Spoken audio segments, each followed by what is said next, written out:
저는 코로나 시대를 거치면서 말할 수 없는 부담감과 위기감을 가지고 있습니다.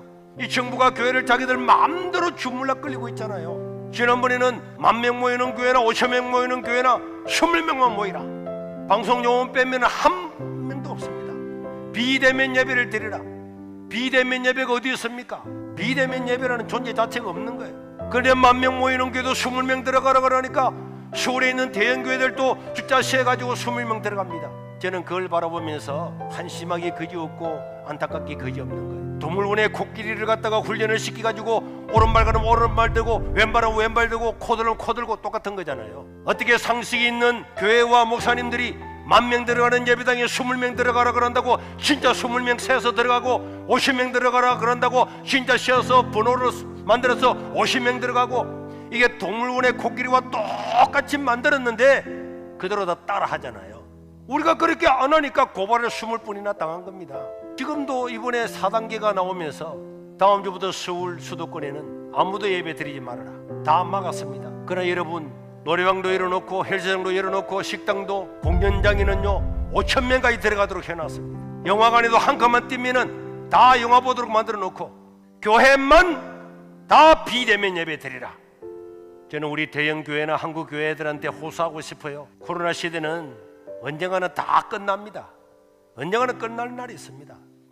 끝나고 난 다음에 우리가 그때 왜 동물원에 동물들처럼 왜 그렇게 쉽게 들었을까? 옆집에 칼국수 집도 라면 집도 다 문 열어서 밥 먹고 지하철 1년에 26억 명이 타고 다니는데도 한 명도 코로나 안 걸리다고 하는데 예배당에 100% 마스크 땄었잖아요. 100%. 여기에 그리 띄우게 해가지고 방역을 하면서 예배를 드려야지 교회가 칼국수 집보다도 못합니까? 라면 집보다도 못합니까? 영화관보다도 노래방보다도 헬스장보다도 못합니까?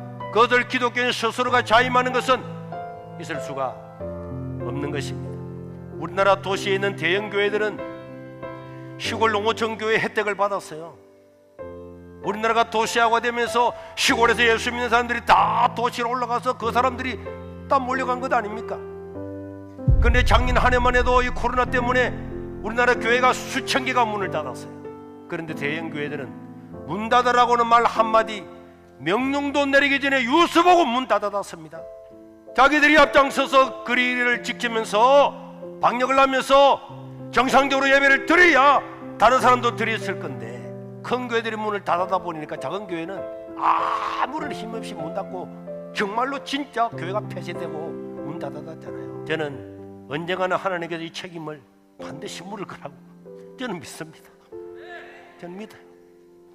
너희들에게 은혜를 줬는데, 수많은 양떼들을 보내줬는데, 너희들을 사랑해서 큰 교회를 만들어 주었는데 하나님께 예배드리는 거 너가 먼저 앞장서서 문 닫아다 버리고 작은 교회들은 굶어 죽게 만들고, 이 책임을 하나님이 반드시 물을 날이 올 겁니다. 상식이 있고 행평성과 객관성이 있는 교회라면은 임에다 그리 뛰기를 해서라도 예배를 드리고 주일날 아침부터 1부, 2부, 3부 1시간 간격으로 24부 예배를 드리더라도 예배를 드려야 된다고 생각합니다.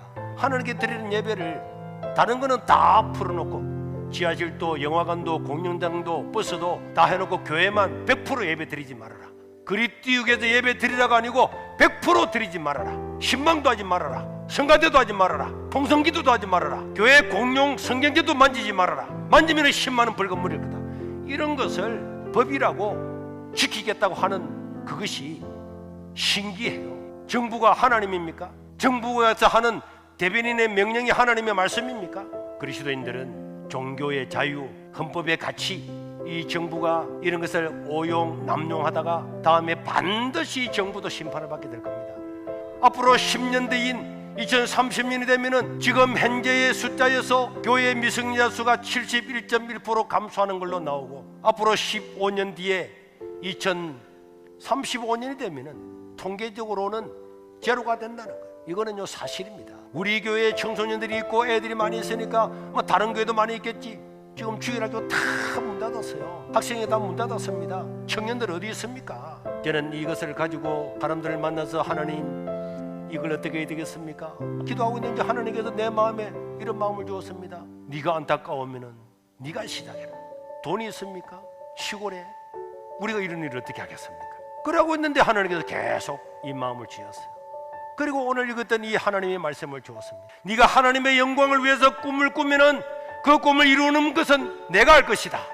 그래서 제가 그런 음성을 받고 가덕도에 가서 아무 부동산이나 첫 번째 나오는 부동산에 들어갔어요. 혹시 땅이 있습니까? 그랬더니 마침 원주민이 땅을 지금 내놨다는 거예요. 그거 가보니까 바닷가에 너무 아니 이런 바닷가에 땅이 있다니 이렇게 헐켜놓을 리가 없는데 했더니 보니까 집을 지을 수 없는 땅에 앞에가 길이 없어가지고 저 바닷가에 좋은 땅인데 집을 하나도 못 지고 있는 거예요. 저 땅과 땅 옆에 있는 4개의 땅을 다 주인한테 이야기해서 만약에 건축 허가가 나면은 살 거고 안 나면은 우리가 취소합니다. 그러게 협의를 해가지고 저 구주지를 캠코라고 하는 한국자산공사에 가서 이 땅을 임대를 좀 해주세요. 그랬더니 작년에 반대를 했는데 우리가 갔더니 해주겠다는 거예요. 급비 수를 제출해 그 다음날 허가가 떨어졌어요. 그래서 우리가 저 땅을 구입을 해서 지금 건축 설계가 다 끝나고 이제 이번 주간에 허가가 들어가게 되면은 정상적으로 된다면은 이번 연말까지 완공할 계획을 가지고 있습니다.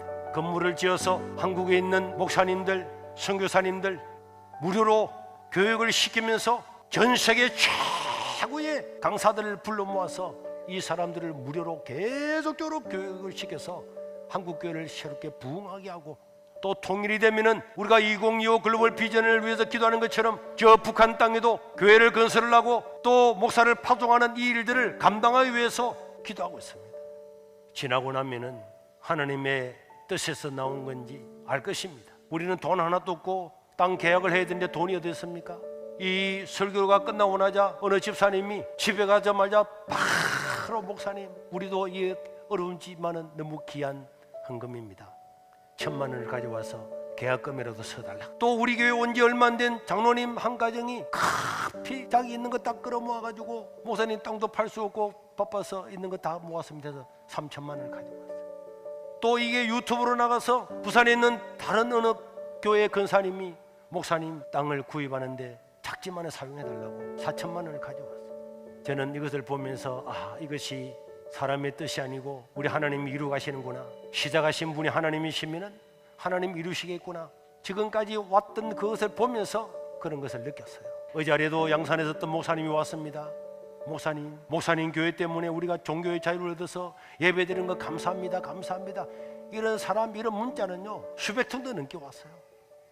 우리 시골에 있는 우리 교회가 뭘 했다고 그런데도 많은 사람들은 우리 세계로 교회 때문에 예배의 자유를 얻었다. 사실인지 아닌지는 모르지만은 저는 우리가 이렇게 하나님의 감동을 따라서 했기 때문에 하나님이 그 일들을 우리 세계로 교회를 통해서 이루었다고 저는 믿습니다. 이제 우리는 한국 교회를 살리기 위해서 비전 센터를 건립을 해서 일을 추진해 나갈 겁니다. 이제는 우리가 공식적으로 건축 허가도 들어갈 것이기 때문에 우리는 마음으로 결심을 하면서 하나님의 사역에 여러분들이 할 수만 있으면은 동참해 주시기를 바랍니다. 그래서 우리가 한국교회 예배 회복이라고 하는 어마어마한 이 일들을 가져왔고 이 좌파 정부에 의해서 교회를 말살시키려고 하는 것을 앞장서서 막을 수 있는 기틀을 마련한 거예요. 저는 지금 10년, 15년 뒤가 되면은 한국교회가 침몰해 가듯이 청소년들이 제로가 되는 안타까운 일이 우리 눈앞에 지금 벌어지고 있는 겁니다. 그런 걸 보면서도 멀뚱멀뚱하게 눈만 뜨고 있다고 말한다. 그런 점이 있을 수 없다고 생각합니다.